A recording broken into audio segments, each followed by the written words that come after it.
Hoje, nesta nova série de mensagens, Encontros Sobrenaturais, a gente fala hoje um pouquinho sobre o sobrenatural transformando realidades. E para isso, nós vamos ler o Evangelho de João, capítulo 2, verso 1.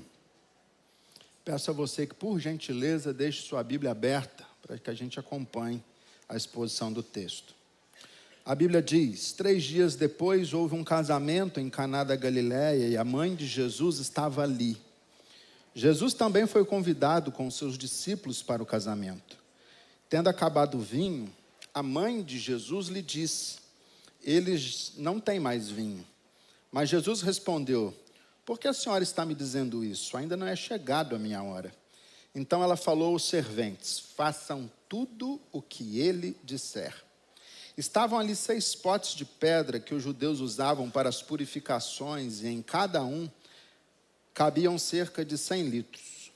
Jesus disse: encham de água esses potes, e eles os encheram totalmente.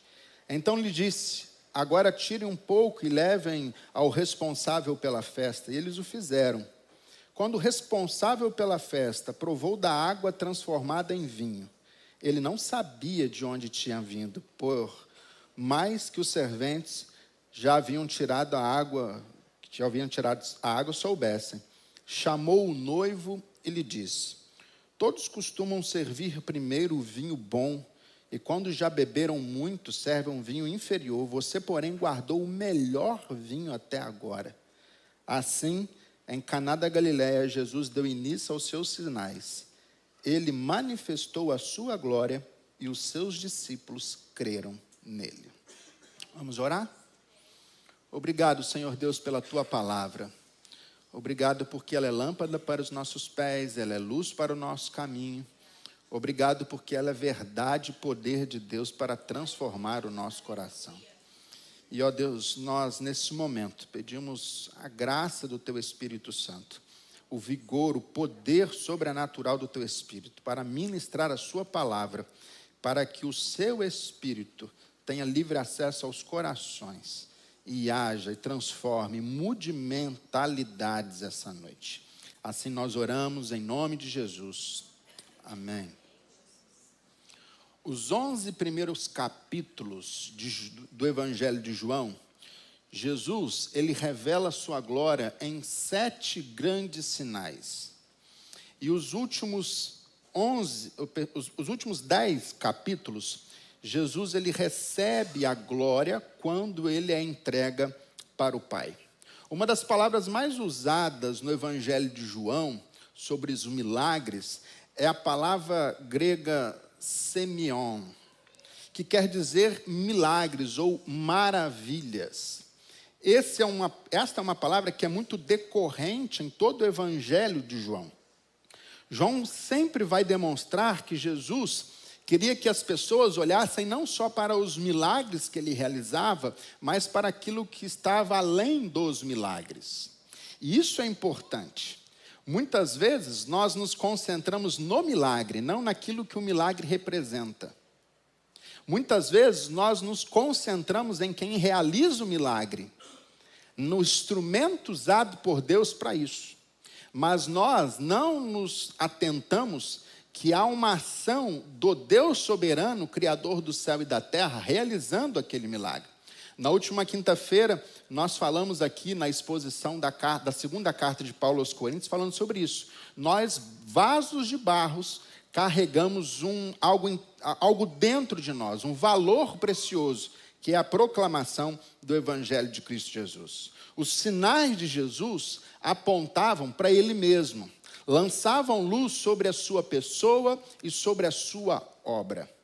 O texto em tela apresenta a glória, a autoridade e o conhecimento de Jesus.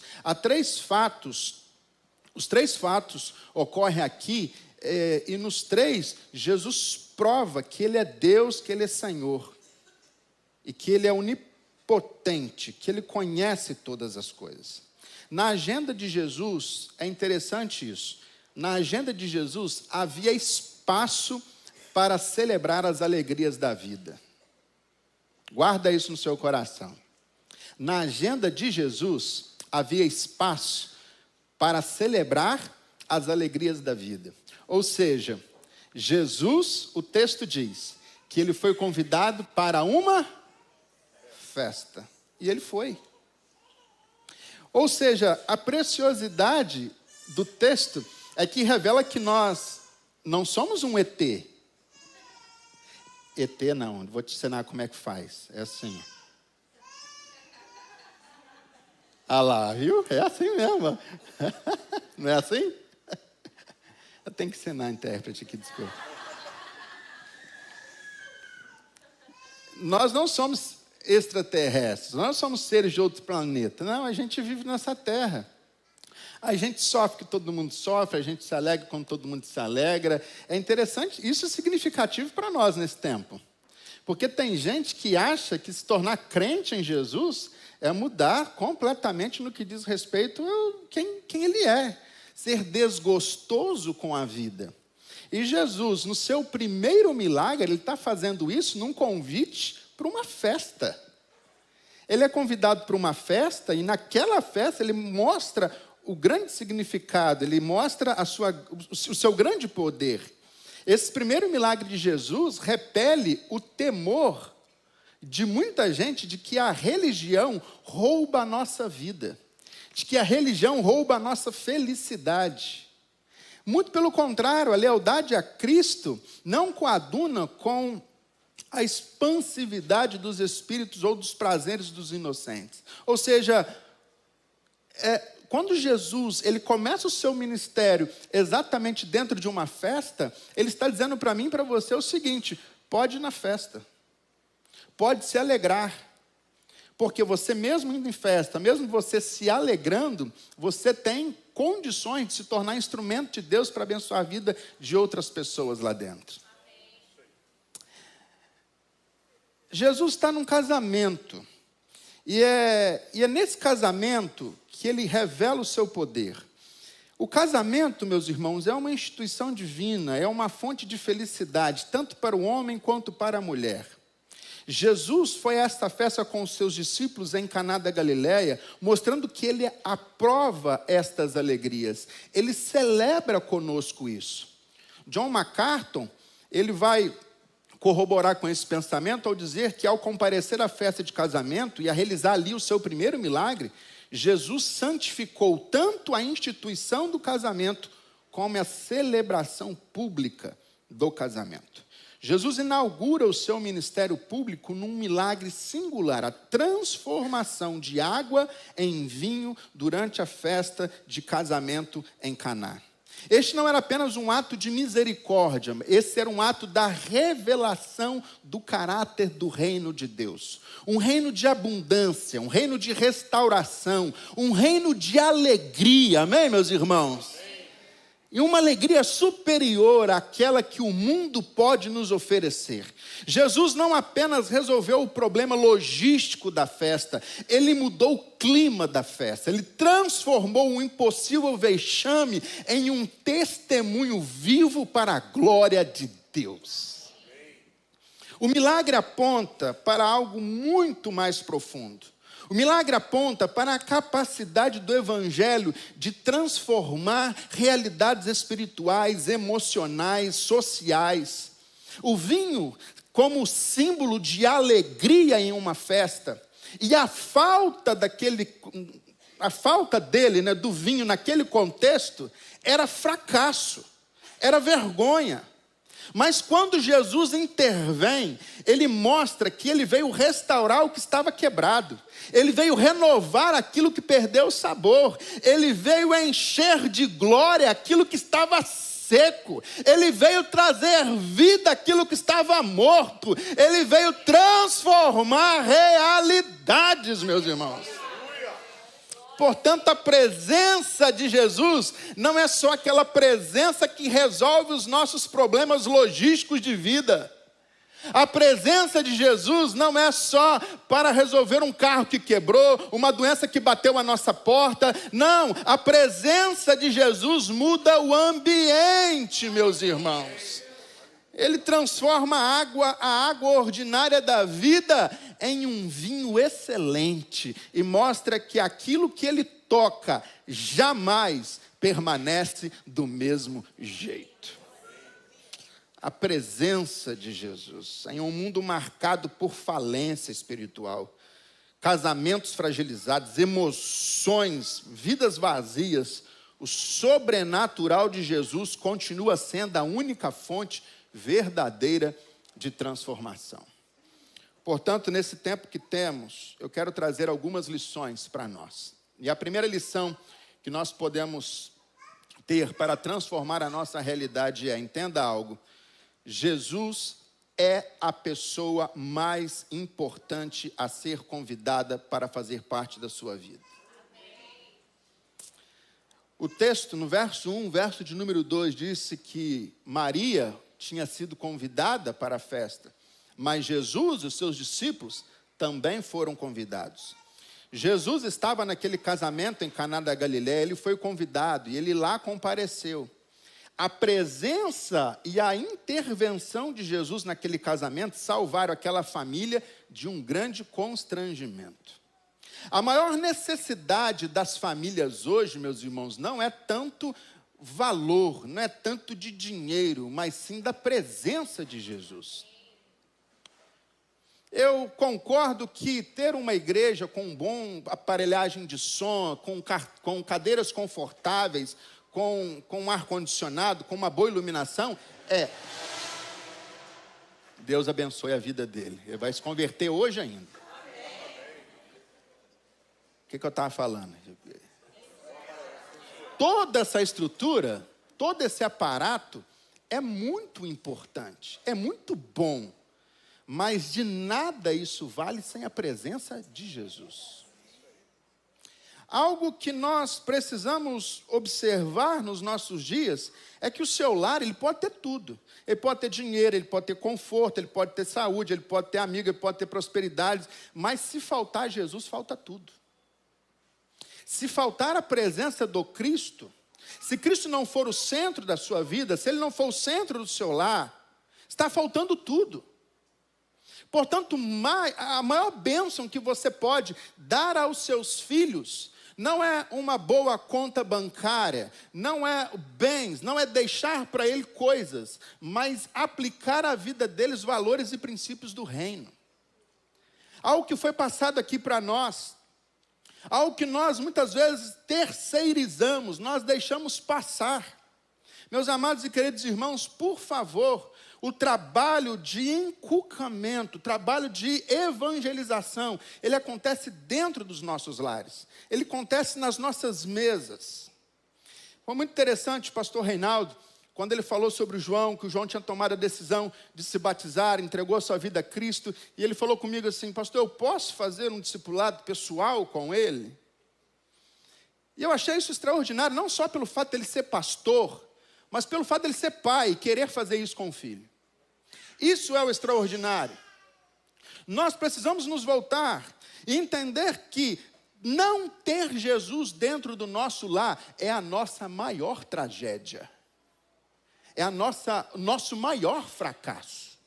Portanto, Jesus começou sendo convidado para uma festa. E o lugar onde ele foi num casamento. Ou seja, aquela casa, aquela família, aquele casamento já tinha começado bem, porque Jesus estava presente.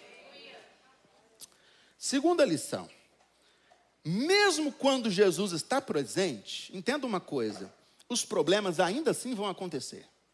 O fato de Jesus estar presente não nos imuniza com respeito aos problemas e dilemas e dificuldades da vida. Jesus estava presente, ele e os seus discípulos foram convidados, mas mesmo Jesus estando presente, houve um problema, faltou o vinho. O texto vai dizer isso, tendo acabado o vinho. No presente contexto, o vinho era a principal provisão num casamento. Faltar vinho naquela época era faltar alegria. Ou seja, era até algo supersticioso para eles. Porque era como se eles olhassem e falassem, nosso casamento vai ser um fracasso. Porque já começou acabando o vinho, porque a coisa não vai dar muito certo. Meus irmãos, a vida cristã, ela não é um parque de diversões. Ser cristão não é viver numa estufa espiritual. Não é ser blindado dos problemas naturais da vida. Caso você não saiba, crente também tem dor de cabeça, crente também passa mal, crente também perde emprego, o carro do crente também quebra. Sabia disso? Ah, só acontece isso comigo. Não, não é só com você, não. Acontece porque você está nessa terra. Ah, mas logo hoje que eu tirei uma folga, choveu, eu não vou poder sair de casa. Só acontece isso comigo. Ué, só choveu na sua casa? Os filhos de Deus também lidam com doenças, com pobrezas, com escassez. Mesmo quando Jesus está conosco, nós somos provados para sermos aprovados. Jesus estava presente, mas o vinho acabou na hora da festa. Muitas famílias estão caminhando pela vida sem o vinho da alegria. Há aqueles que perdem a alegria mesmo no início da sua caminhada. Há muita gente ferida, machucada, desiludida. Por quê? Porque ela acha assim, sou crente, pronto, agora estou imune a toda e qualquer dificuldade na minha vida. Não, não é. Nós estamos estudando aqui, como eu disse, a segunda carta de Paulo aos Coríntios, e a gente vai ver Paulo tendo que defender o seu apostolado, Paulo tendo que atacar os desvios. A gente vai ver Paulo escrevendo a última carta dele, a sua segunda carta a Timóteo, dizendo, olha só, eu estou no final da vida, e ninguém veio ao meu favor, eu fui sentenciado à morte, eu estou aqui, não tem ninguém comigo. Muitos me abandonaram, as pessoas viraram as costas para mim. Se nós colocássemos Paulo dentro da teologia que anda por aí hoje, Paulo seria um fracasso. Paulo seria um grande fracasso. Mas ele diz o seguinte, quando todas as portas diante de mim se fecharam, eu sei que uma porta no céu se abriu. Portanto, eu estou sendo oferecido como oferta de libação, e a hora da minha partida é chegada. Combati o bom combate, completei a carreira, estou guardando a minha fé. Dela eu não abro mão. Portanto, o desafio que temos, e isso é sobrenatural, é mesmo diante das intempéries e dificuldades da vida, permanecermos fiéis. Fiel não é só quando tudo está ainda ao seu favor, quando tudo converge para o seu bem. É entender que mesmo diante das provas e dificuldades da nossa vida, há um Deus centrado no trono, governando todas as coisas, guiando e sustentando a nossa vida com a sua destra fiel. Há uma terceira lição que o texto vai nos asseverar. Nós precisamos discernir com rapidez quando o problema está acontecendo. Isso foi decisivo para essa festa. A parte B do verso número 3, disse que Maria, mãe de Jesus, quando ela viu que o vinho estava acabando, ela logo tomou uma decisão. Ela correu e foi até Jesus. O Dr. Carson, um dos grandes estudiosos do Novo Testamento, talvez um dos maiores conhecedores do Novo Testamento do nosso tempo, ele diz que talvez, provavelmente, Maria tinha alguma responsabilidade na organização daquela festa. Porque ela ficou sabendo daquilo de maneira muito imediata. E quando ficou sabendo, ela correu e foi até Jesus. Uma ocasião festiva como essa podia prolongar-se por uma semana inteira. Não sei se você sabe, mas quando eles se casavam, a festa de casamento não era um dia só. Eram semanas de festa. Às vezes, até meses. Algumas situações, o indivíduo ficava em lua de mel por 1 ano. Aleluia. Você pensou a mesma coisa. E quem que pagava as contas do genro? Era o sogro. Uma cultura esquisita, né? No Oriente, a hospitalidade era um dever sagrado. Qualquer falta de provisão, qualquer falta em uma festa de casamento, era visto como um constrangimento, como uma profunda humilhação. Maria, a mãe de Jesus, percebeu que a família poderia estar em um grande vexame. Então ela corre e fala, acabou o vinho. Aquilo que é de mais principal. ela se adiantou ao problema. Então vem comigo aqui, PA. Quanto mais cedo identificarmos os problemas que atingem a nossa vida, mais rápida e fácil será a solução para esse problema. Portanto, você conseguir antever problemas te ajuda a lidar melhor com eles. Por isso, peça a Deus para abrir a sua visão espiritual. E comece a observar as coisas que estão à sua volta. Neste mundo tecnológico, nós estamos sendo envolvidos pela tecnologia, estamos perdendo o senso daquilo que está à nossa volta. Às vezes nós estamos perdendo o senso de até reconhecer uma mudança de atitude na vida do nosso cônjuge ou na vida dos nossos filhos. Por isso, atente-se. Atente-se, porque isso é primordial para o sucesso da sua casa. Isso é primordial para o sucesso da sua família. Maria, usando sua acuidade espiritual, sua profunda percepção feminina, livrou aquela família de um grande vexame. Mas eu preciso caminhar por conta do nosso horário. Quarta lição. Além de nós precisarmos antever os problemas, nós precisamos também recorrer à pessoa certa, na hora certa. Maria, ao perceber um possível vexame, uma possível dificuldade, ela corre e vai até Jesus. Jesus ainda não tinha feito nenhum milagre. Jesus ainda não tinha feito nada. Ele ainda era, até aqui, um homem totalmente comum, como qualquer um outro. Embora ela soubesse quem ali estava, mas ela estava gerando em seu coração, pastor Jonas, aquela expectativa, será que agora? Jesus estava com 30 anos de idade, e aí você fica pensando o seguinte, uma mulher que recebeu uma palavra antes mesmo de ficar grávida, recebe a palavra, recebe a profecia, e acontece conforme tudo aquilo que tinha na Escritura. O menino nasce. E aí nasce, e aquela expectativa, como é que é? Como é que é esse menino agora no meu colo? Quando? Esse menino daqui a pouco ele vai ser, né? Daqui a pouco ele vai para a escola. Eu falo, deixa eu ver se ele é mais inteligente do que os outros. E quando ele volta da escola, e aí, como é que foi? Acabou a água lá no bebedouro da escola? Acabou, mãe. E aí, o que você fez? Eu falei com a professora, não sei, né? A gente não sabe muito bem o que aconteceu. E aí ele vai. A Maria gerando aquela expectativa dentro do seu coração. Será que é agora? Será que é hoje? Será que é nesse momento? Até que ela chega até Jesus e fala, acabou o vinho. E aí Jesus parece que joga um balde de água fria. Fala, mulher, que tem eu contigo. O texto que nós lemos, a nossa nova tradução, até suavizou a coisa, mas os textos mais antigos, a mulher, o que tenho eu contigo? Ainda não é chegada a minha hora. Parece que Jesus está sendo ríspido com ela, mas não, de forma alguma.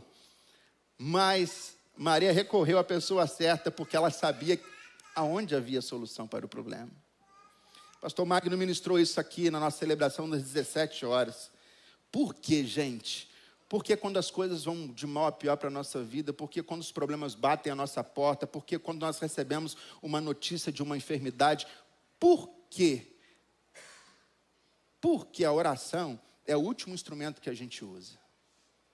Primeiro a gente corre para um lado, corre para o outro, a gente vai daqui, vai para ali. E por que a gente não para tudo e fala, não, agora é o momento da gente poder orar? Eu acho extraordinário quando, no Antigo Testamento, Davi vai lá, pega a arca da aliança dos filisteus e volta, trazendo novamente. Ele tenta enfeitar a coisa, coloca o troço em cima de um carro de boi, a coisa não era para ser feita assim. Aí, contando aqui rapidinho a história para vocês, Uzá põe a mão na arca, o boi tropeça, põe a mão na arca, vem fogo do céu, consome o cara ali, correria de um lado para o outro, e Davi fala o seguinte, para tudo. Pega a arca, deixa na casa de Obed-Edom, e fala, agora a gente não dá um passo a mais sem a direção de Deus. E ali, ele para tudo, ele para todas as estratégias, ele para tudo que ele tinha arquitetado em sua mente, parou tudo. E aí quando ele para tudo, fala, agora vamos observar. E aí chega a notícia, olha, a casa de Obed-Edom está sendo abençoada. Opa, então agora chegou o horário da gente fazer.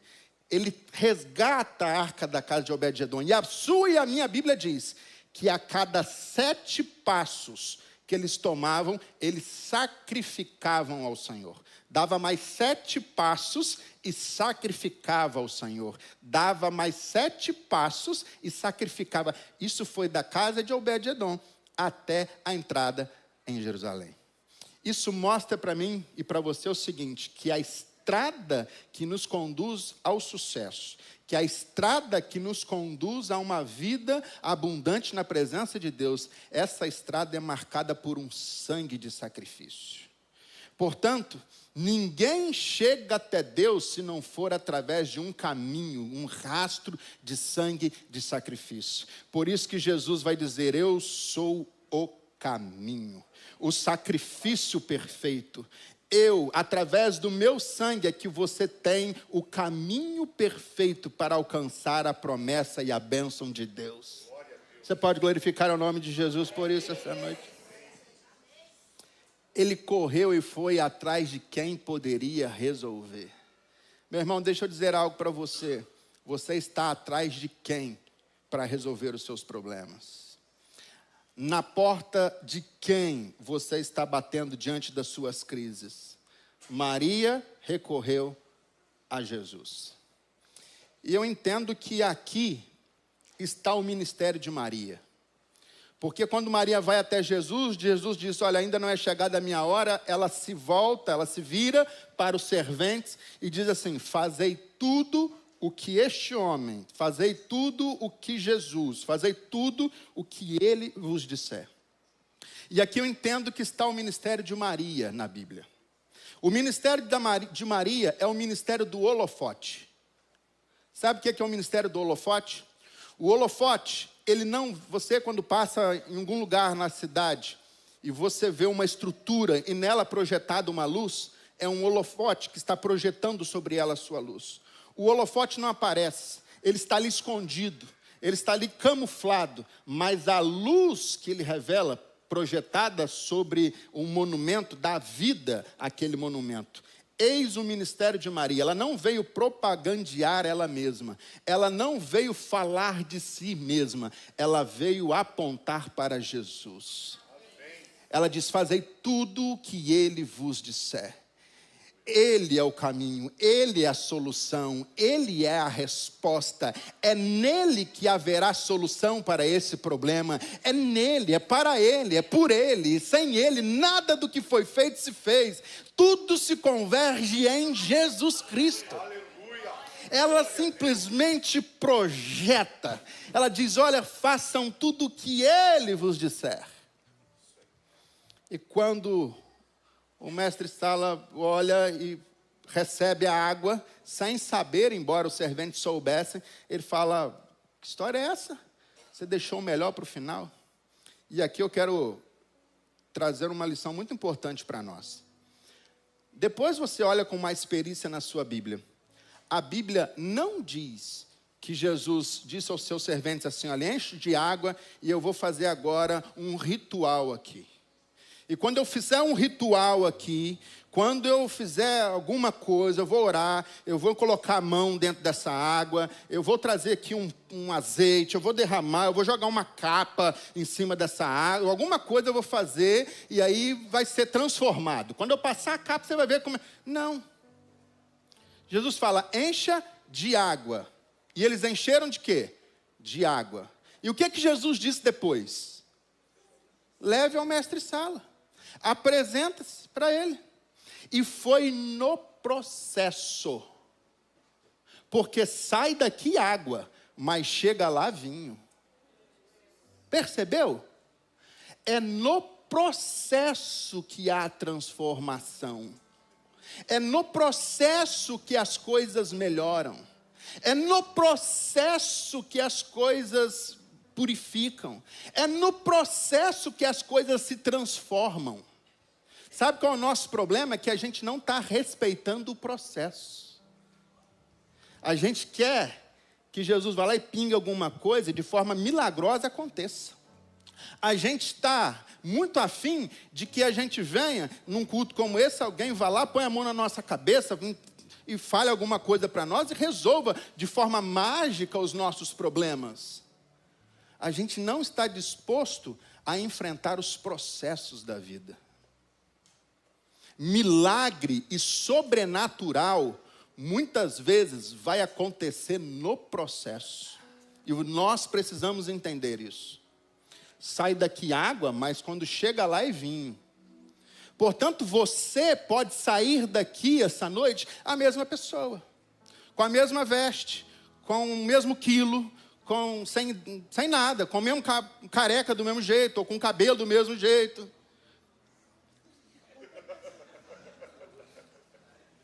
Mas é assim, Dedé. O que acontece? Você sai do mesmo jeito. E o que transforma a sua vida? É o quanto você está disposto a obedecer à ordem de Jesus. Fazer tudo o que ele vos disser. Então, apresenta ao sacerdote, ao mestre-sala. E no processo de obediência, no processo de caminhada, é que a transformação acontece. É que a alegria volta. É que as coisas começam a ser restauradas. É no caminhar. É na lida. Portanto, meu irmão, não substitua aquilo que é processo na sua vida, porque nada substitui isso. Nada. Jesus, quando vai conversar com a samaritana, ele chama ela para um processo.